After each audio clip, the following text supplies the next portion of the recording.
Bueno, muy bien. Muy buenos días. Vamos a comenzar con la temática de ahora, que puede ser una temática... Bueno, la temática en sí tiene que ver con la salud todavía.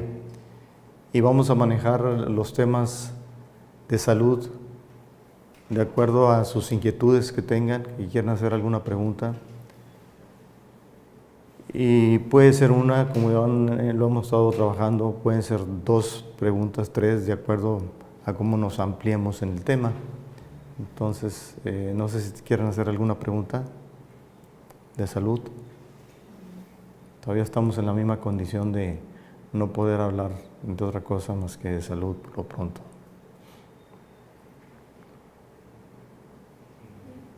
De estrés postraumático. ¿Estrés qué? Estrés postraumático.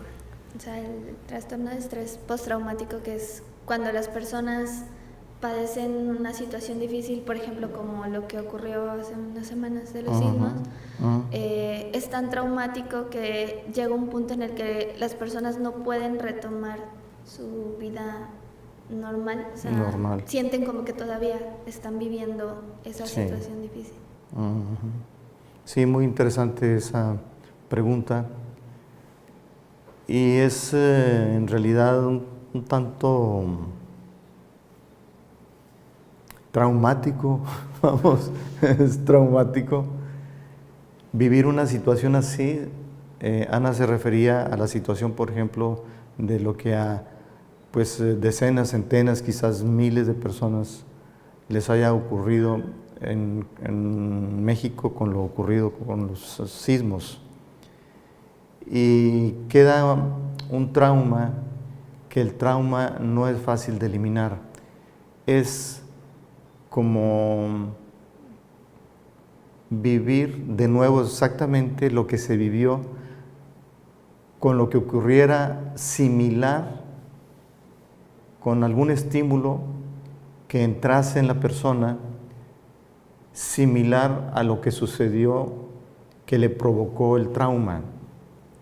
Cualquier cosa que se viva, obviamente un movimiento telúrico le va a suscitar de nuevo la misma emoción, el mismo sentimiento, y puede ser algunos gritos de miedo, de desesperación que escuchó, puede ser tener por alguna otra situación una prisa, tomar una carrera repentina, o incluso quedarte pasmado ante alguna otra emoción en otro momento, ¿verdad? Que no sea de un sismo, va a crear en la persona un recuerdo de la experiencia del sismo y le va a remover entonces la experiencia. Por lo tanto, eso no es fácil de quitar, porque va a haber estímulos afuera que lo van a estar recordando los sucesos, y como ya está el trauma en el interior de la persona, a nivel del sistema nervioso, emocional, mental, va a estar cada vez que escuche un estímulo que estuvo presente o similar a los que estuvieron presentes en el momento de la impresión, va a suscitarle de nuevo otra vez el remover la experiencia. Entonces, ese es un efecto postraumático y es bien difícil. Solamente el tiempo puede ayudar a que se vaya disolviendo. O sea, el tiempo, vamos a decir que pase un año, por ejemplo, va a ayudar a que vaya olvidando sus sistemas lo ocurrido. Pero si vuelve a haber estímulos similares en 8 meses, por ejemplo, vuelve a revivir otra vez la misma emoción, el mismo sentimiento, el trauma lo está sintiendo de nuevo, bueno, va a tener que dejar pasar otra vez otro año más, para más adelante, ¿no? Para que se olvide. Por eso es que esas experiencias que se les llama postraumáticas no son fáciles de eliminar. Entonces, hay que esperar mucho tiempo de acuerdo a los estímulos que siga recibiendo. Si no recibe en un año, puede tener ya la terminación, vamos. Ya el sistema prácticamente olvida en un año. Es como un año de duelo. Más o menos es lo mismo. En el duelo con la pérdida de una persona, necesitas un año para olvidar, para que tus sistemas olviden la experiencia. Claro, va a haber en el recuerdo, va a estar en el recuerdo lo del sismo, la pérdida de una persona va a estar en el recuerdo, pero tus sistemas tardan un año para olvidarse. Pero si frecuentemente lo visitan personas que le hace recordar la experiencia en un duelo, en este caso, va a tardar más tiempo de un año en que sus sistemas se regularicen. Yo creo que la respuesta sería que se necesita un año de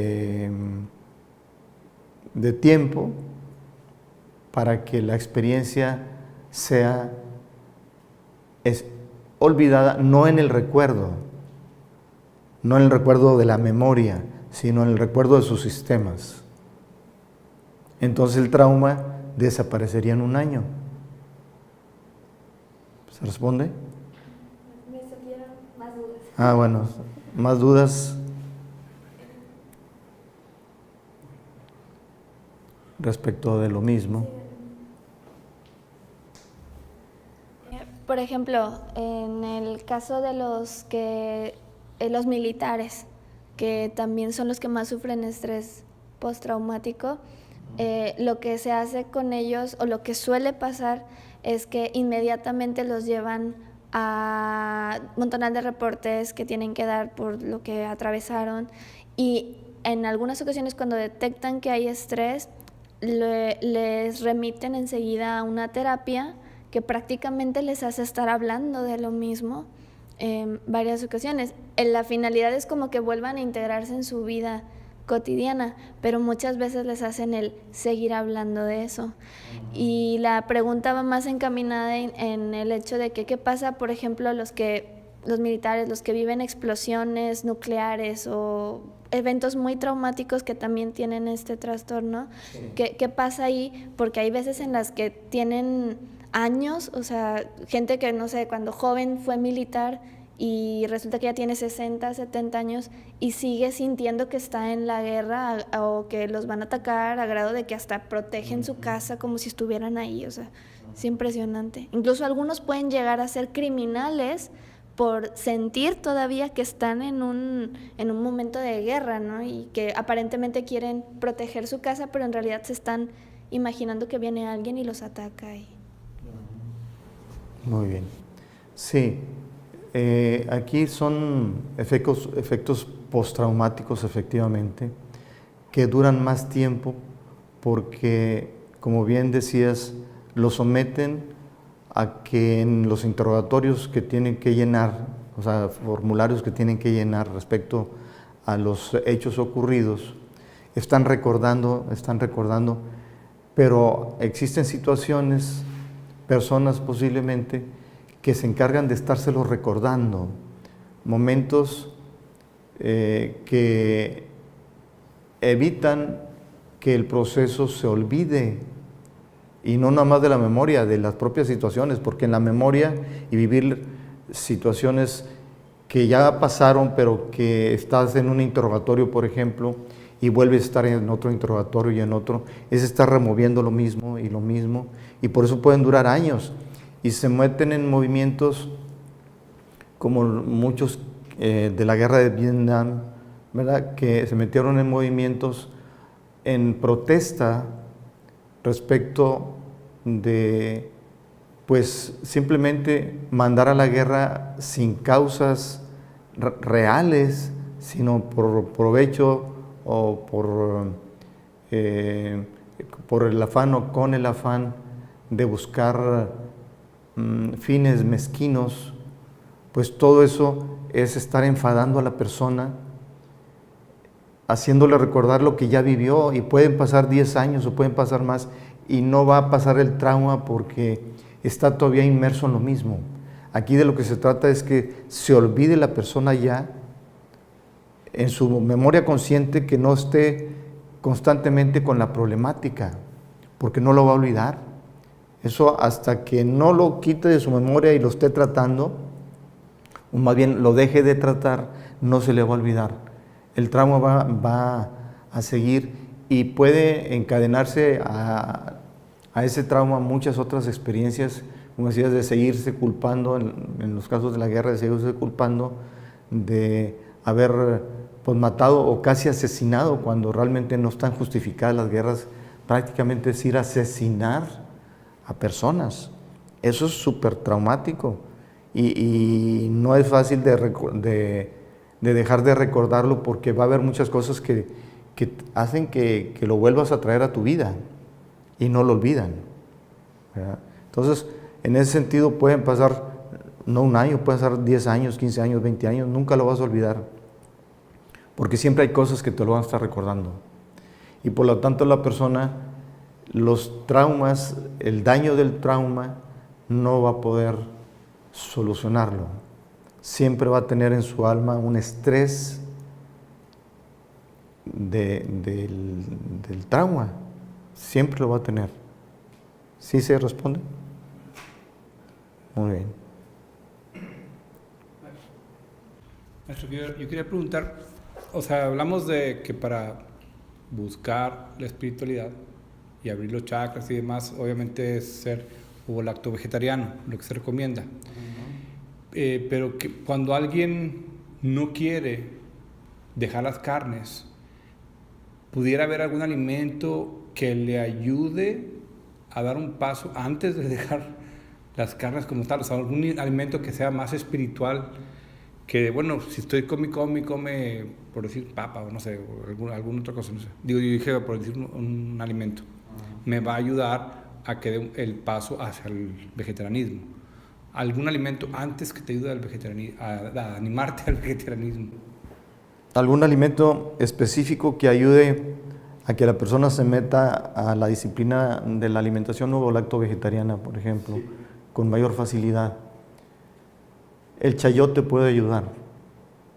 El chayote comido junto con cualquier otro alimento, por ejemplo, la zanahoria.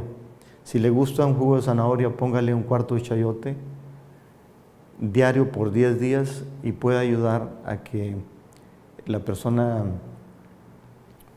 entre al consumo de alimentos ovo-lacto-vegetarianos con mayor facilidad.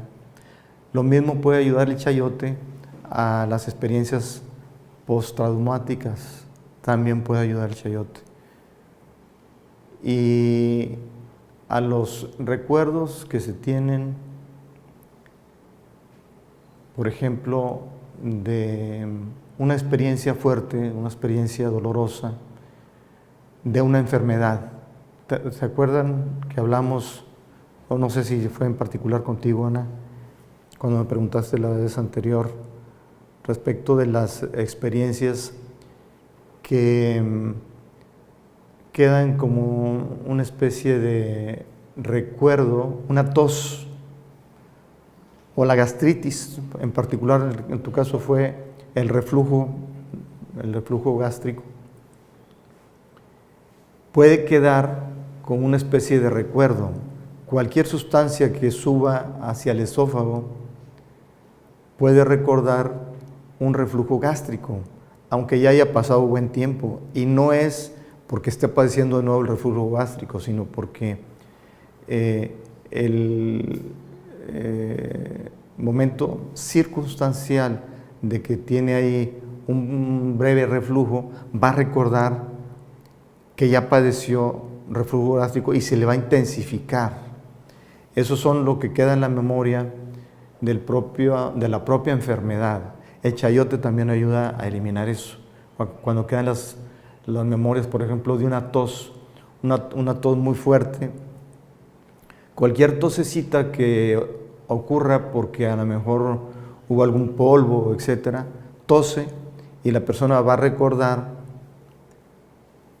la tos aguda que tenía y le va a suscitar de nuevo la tos. ¿Se entiende? Entonces, eso es una memoria que hay en las enfermedades, que la enfermedad en sí dura un determinado tiempo, pero queda una memoria.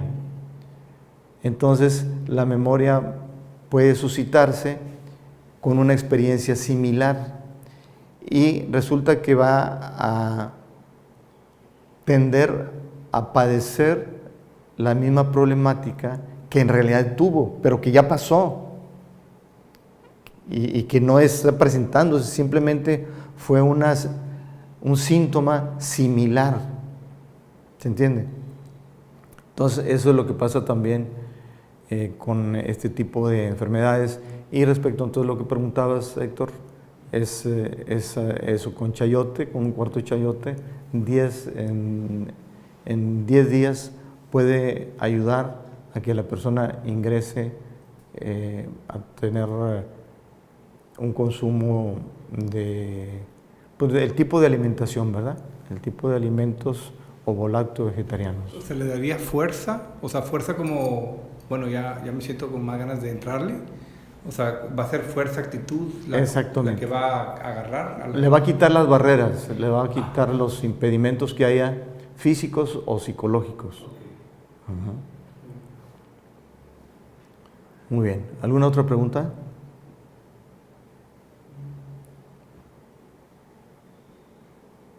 Cualquier tipo de pregunta con respecto a la salud, que hay bastantes. Hablando, bueno, un poquito de la acupuntura, alguna vez me mencionó algo de la genética, que era un punto donde se trabajaba la genética. Uh-huh. Y no me quedó muy claro en el sentido de que corrige la genética que ya se tiene mala, uh-huh, o qué es lo que está pasando cuando se aplica algún punto de acupuntura en relación a la genética. Ajá, sí. Bueno, el punto para la genética es el punto 7 y el punto 8 de riñón, el canal de riñón. Y va a funcionar de esta forma. El punto va al riñón y le estimula la función del riñón en cuanto a que va a poder el riñón dirigirse al gen o genes alterados, atrofiados que haya, para que los corrija. Pero el punto va directamente al riñón y el riñón, con esa fuerza de regenerar la genética, va a ir a los genes alterados, va a buscar los códigos que existen en una deformación y los va a corregir. Eso es como funciona el punto 7 y el punto 8, y en una medida el punto 9 también, pero para las embarazadas, el punto 9 de riñón. Son puntos extraordinarios en cuanto a su función, porque realmente quien tiene la capacidad de corregir, de formar desde un principio, o sea, desde que se está en una gestación, la genética. El riñón es el encargado, entonces esos puntos van a riñón y le dice, tú vas a buscar la genética alterada, mal formada, y la vas a corregir poniendo esos puntos.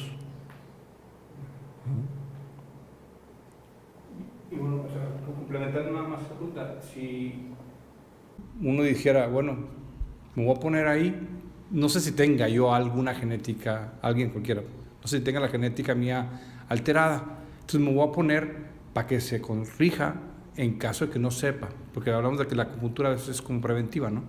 Entonces, bueno, y como yo no sé si vaya a tener alguna genética o traiga ya alguna genética descompuesta, pero no me he dado cuenta todavía por la edad o lo que sea, me pongo ahí y estoy alterando para que no suceda esa genética descompuesta del futuro. O sea, tú dices utilizar esos puntos, ese recurso, preventivamente.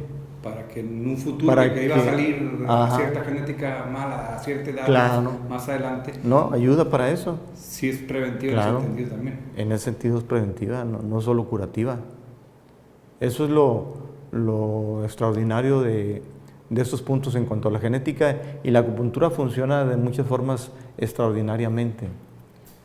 Pero ahora que preguntas en particular eso, pues sí, va a ayudar en eso. Ujú. Maestro, y esos puntos también pueden ayudar en aspectos, por ejemplo, físicos, por decir, no sé, se me ocurre gente que ya viene con una malformación, física de cualquier tipo, o incluso cosas más complicadas como, no sé, un síndrome Down, que los Down vienen incluso desde la genética ya un código alterado, o otro tipo de problemáticas de ese. Sí, realmente cuando la genética alterada tiene que ver con una malformación física, lo físico va a tardar mucho. Cuando es una alteración por genética psicológica, es mucho más rápido, hablando psicológicamente, ¿verdad? Pero cuando ya hay una alteración física, pues obviamente algunas veces vamos a decir, si por genética una persona tiene un dedo de más, pues aunque le corrijas la genética, el dedo ya está ahí, tendrías que hacer una operación, ¿verdad? Ahora, si se hace la operación, tampoco va a ser factible que si lo operaron, le quitan ese dedo de más y no se le ponen los puntos, como quiera no va a nacerle un dedo otra vez, no se va a reproducir, ¿no? ¿Entiendes? Tampoco va a ser eso. O sea, estamos hablando de cómo funciona en realidad, pero porque cuando se desarrolló ese dedo de más fue desde el útero, ¿verdad? Necesitaría volverse a meter al útero para que otra vez se tome en sí la fuerza del momento de la gestación para concebir su propia anatomía, su estructura anatómica. Uh-huh.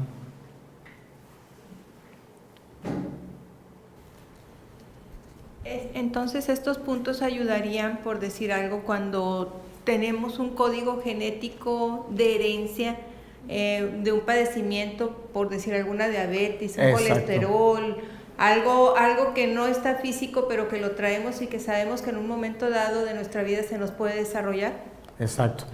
Padecimientos que se viven por genética, sí es muy factible, o sea, se corrige, se ponen los puntos, se corrige entonces la alteración genética y la persona entonces va a empezar a corregir, por ejemplo, el funcionamiento pancreático, ¿verdad? Y va a eliminar la diabetes. ¿Se entiende? Y ya se elimina. Aunque le esté padeciendo, maestro. Aunque lo está padeciendo. O sea, se corrige la genética y la genética poco a poco va a ir al páncreas y va a hacer que se corrija la problemática que hay ahí y va a dejar de padecer entonces la diabetes. Eso es lo que, para lo que sirve, vamos, cualquier enfermedad que haya hereditaria genética puede corregirse con esos puntos.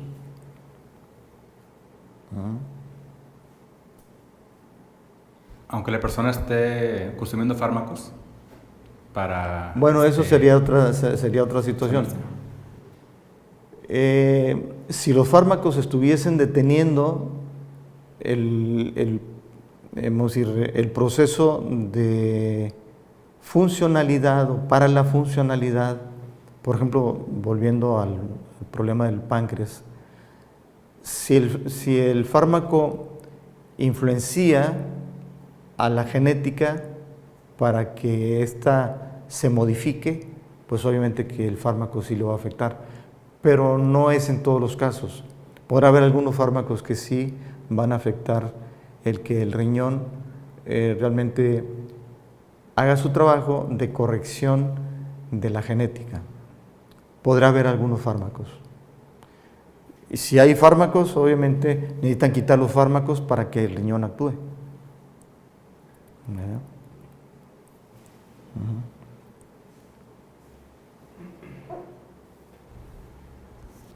Y esto, el tratamiento, ¿cuál sería? O sea, ¿cuánto tiempo se haría poner la acupuntura? Sí, es lo que se utiliza generalmente como ya tratamiento es 2 veces a la semana.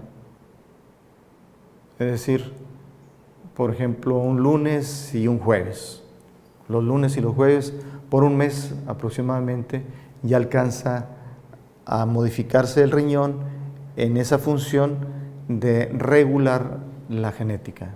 En un mes empiezan a verse resultados, ¿verdad? Entonces una persona que padezca diabetes puede tener una mejoría a partir de un mes, ¿verdad? ¿El cáncer sí es hereditario o, digo, todo el mundo sabe que todos tenemos células cancerosas, pero aún no se nos desarrolla por lo que traemos, o sea, karmas, pero en sí, por ejemplo, mis 2 papás murieron de cáncer. Ahí somos más factibles a padecerlo, o es realmente lo emocional y lo espiritual lo que... Sí, realmente el cáncer no se hereda. Yo creo que con esa respuesta pues ya se contesta, el cáncer no se hereda. Ya dijimos que el cáncer es un problema karmático. Entonces, si el papá tuvo cáncer y muere de cáncer, obviamente por karma, y el hijo o la hija tiene también karma mortal, entonces también va a padecer cáncer. Pero no porque se lo heredó su papá o su mamá, sino simplemente porque tiene karma de ese nivel, que le llaman en la iglesia pecado mortal. Entonces,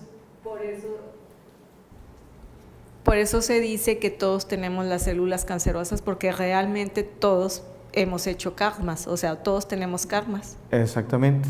O sea, todos hemos matado y nos han matado, a todos. Y con alevosía y ventaja, ¿no? Sin justificación de las vidas que se han tenido atrás. Entonces, propiamente todos tienen en alguna medida la disposición orgánica y no genética de padecer cáncer. Todos. Y el 50% de las personas padecen cáncer. El 50% de las personas. Pero no a todos lo van a padecer. Tienen la posibilidad, pero no todos lo van a padecer. ¿Verdad? Quizás un 30% lo vayan a padecer, de un 50%.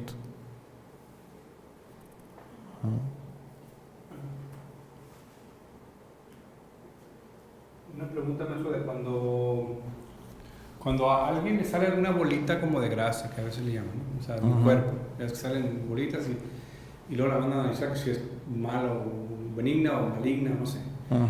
Que salga una cosa de ese tipo, ¿a qué corresponde? O sea, ¿a qué corresponde? Pregunta uno, y pregunta 2, si se pueden sanar y no necesariamente tener que sacarla, como se te acostumbra. Sí, cuando ya está una protuberancia ahí formada de grasa, no es fácil quitarla ya, ¿eh? ¿Por qué? Porque ya protuberancias que tienen, por decir, 1 centímetro de volumen por 2 o 3 centímetros de ancho, o de diámetro, si es que es medio circular la forma, ¿verdad? Entonces, generalmente hay que operarla, ¿eh? Ahí sí las cirugías, pues bienvenidas, porque en realidad se hace un buen trabajo y no hay otra forma de curarlo. Porque es mucho, hay de repente bolitas que salen de grasa, pero no están en músculo, no están en piel, están en sangre, por ejemplo, dentro de una arteria, dentro de una vena. Esas sí se pueden disolver, pero cuando se habla de ese tipo de protuberancias que son grasa, formación de grasa, esas hay que operarlas. Y hablando de lunares, que la gente se quema los lunares con láser, algo así he escuchado. ¿Eso es bueno, malo, o no se lo debería hacer? Sí, igualmente sí habría que ver qué tipo de lunar es, si acaso tiene raíz o no tiene raíz, porque si tiene raíz, ahí habría que operar. Si no tiene raíz, no hay problema, puede quedarse lunar. Si lo hacen por estética, bueno, pues será otra situación. Pero los que tienen raíz sí hay que operarlos. Bueno, muy bien. Entonces, vamos a concluir por ahora. Gracias por su presencia, por su asistencia y gracias por escucharnos y vernos en sus pantallas de computación y televisión.